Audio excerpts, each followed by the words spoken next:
آپ کو پتہ ہے دنیا کی تاریخ میں سب سے زیادہ قتل کس نے کیے ہیں؟ پہلے نمبر پر ہٹلر ہے۔ آپ جانتے ہیں ہٹلر کون تھا؟ وہ عیسائی تھا، لیکن ابھی تک میڈیا نے، یورپ نے یا کسی اور میڈیا نے اس کو دہشت گرد نہیں کہا ہے۔ دوسرے نمبر پر جوزف اسٹالن، اس نے 20 ملین لوگوں کو موت کے گھاٹ اتارا ہے، جس میں سے 14.5 ملین بھوک کی وجہ سے مرے ہیں۔ کیا وہ مسلم تھا؟ تیسرے نمبر پر ماؤ زے تنگ، اس نے 14 سے 20 ملین تک لوگوں کو مارا ہے۔ کیا وہ مسلم تھا؟ نہیں۔ 5ویں نمبر پر اشوکا، اس نے کلنگا کی جنگ میں 1 لاکھ انسانوں کو مارا۔ کیا وہ مسلم تھا؟ نہیں۔ 6 نمبر پر جارج بش کی تجارتی پابندیوں کی وجہ سے صرف عراق میں 5 لاکھ بچے مرے، اور ان کو کبھی بھی میڈیا دہشت گرد نہیں کہتا۔ آج کل جہاد کا لفظ سن کر غیر مسلم تشویش میں مبتلا ہو جاتے ہیں، جبکہ جہاد کا معنی اور مطلب معصوموں کو مارنا نہیں ہوتا، بلکہ برائی کے خلاف اور انصاف کو حاصل کرنے کے لیے جو کوشش کی جاتی ہے اسی کا نام جہاد ہے۔ جو مسلمان کرتے ہیں وہ سارا اسی کے زمرے میں آتا ہے، کیونکہ آج کل آپ نے دیکھا ہے کہیں بھی اقدامی جہاد آپ نے نہیں سنا ہوگا۔ جو بھی ہوتا ہے وہ دفاعی ہوتا ہے، اور دفاعی تب جہاد ہوتا ہے کہ جب دوسرا ملک کسی اسلامی مملکت کے اوپر حملہ کرے، جیسے آپ نے قریب کے دور میں دیکھا افغانستان پہ امریکہ کے ساتھ اس کے کئی ملکوں نے اکٹھا ہو کے حملہ کیا۔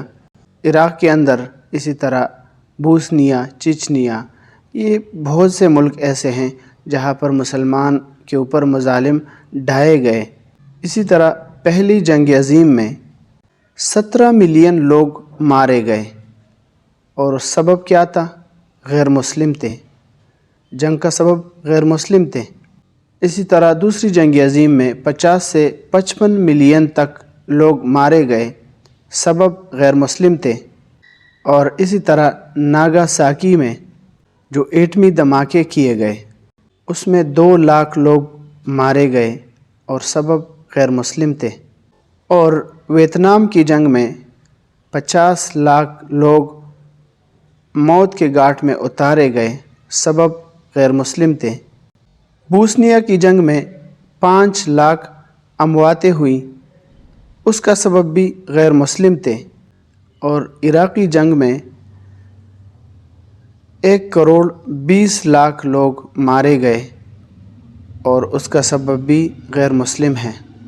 افغانستان، برما، فلسطین، اس میں کتنے لوگ مارے گئے، شہید کر دیے گئے، اس کا سبب بھی غیر مسلم ہے۔ اور کمبوڈیا میں تقریباً 3 لاکھ لوگ مارے گئے، اس کا سبب بھی غیر مسلم تھا۔ خلاصہ یہ ہوا کہ کوئی بھی دہشت گرد مسلمان نہیں، اور کوئی بھی مسلمان دہشت گرد نہیں ہے۔ دہشت گرد یہی لوگ ہیں، اقوام متحدہ ہیں۔ اس کے علاوہ جو اس کے ہم نوا ہیں وہ سارے لوگ خود دہشت گرد ہیں۔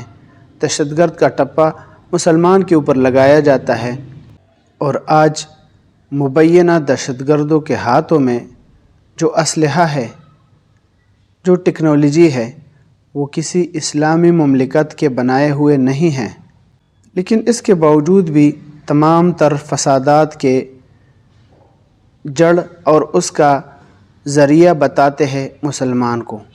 اب وہ لبرل طبقہ جو کب سے امریکہ کا اور یورپ کا چورن بیچتے تکتے نہیں ہیں، چلو ان کی بھی مجبوری ہے، اپنی روٹی حلال کرنا ہے۔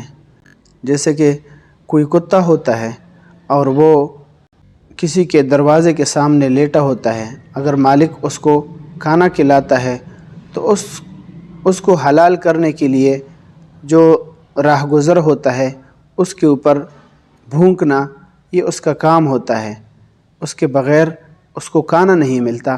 اس لیے یہ جو لبرل طبقہ ہے، چاہے وہ دنیا کے کسی بھی کونے میں ہے، مسلمان ہے یا غیر مسلم ہے، ان ساروں کے لیے یہی کافی ہے کہ ان کے ضمیر مر چکے ہیں۔